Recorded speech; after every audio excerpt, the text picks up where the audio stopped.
কালনা ২ নম্বর ব্লকের বিভিন্ন এলাকায় বাদামি শোষক পোকায় ধান নষ্ট করে দিচ্ছে।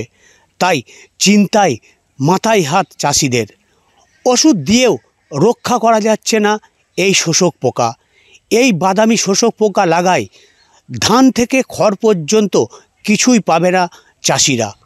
তাই চিন্তায় মাথায় হাত চাষিদের, কিভাবে তারা সারা বছর সংসার চালাবে। এই আমন ধানের ওপরই নির্ভর করে চাষিদের সংসার সারা বছর কি করে চলবে, কি করে তাদের পেটের ভাত হবে। চালের যোগান এই আমন ধানের চাষ থেকেই সারা বছর সংসার চলে।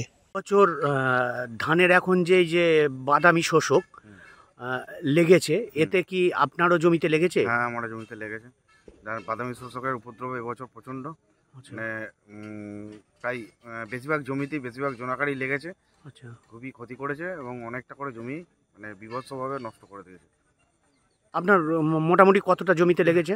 আমার প্রায় আমি 30 বিঘে চাষ করি, তার মধ্যে আমার এগুড়ি যে জমিগুলো আছে সেগুলো তো প্রত্যেকটা জমিতেই প্রায় কিছুটা অংশ লেগেছে।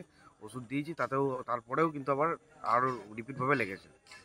মানে ওষুধ দিয়েও থামানো যাচ্ছে না? থামানো যাচ্ছে না। তাহলে তো বিশাল একটা ক্ষতি হবে ফসলের। অনেকটাই ক্ষতি আমাদের।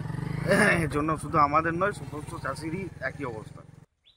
শোষক পোকা এবছর ব্যাপক হারে, আমরা একবার করে ওষুধ দিয়েছি, তাতেও মানিনি।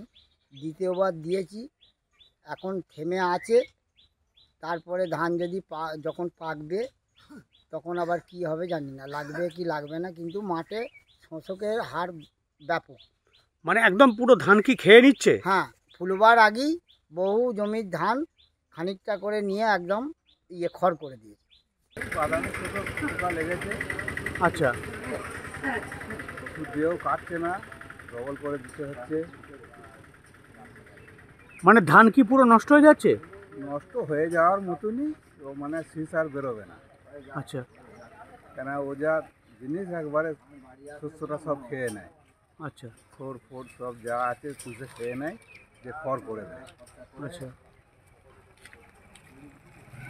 তাহলে কাছতে গিয়ে পৌঁছাবে কি না পৌঁছাবে সেটা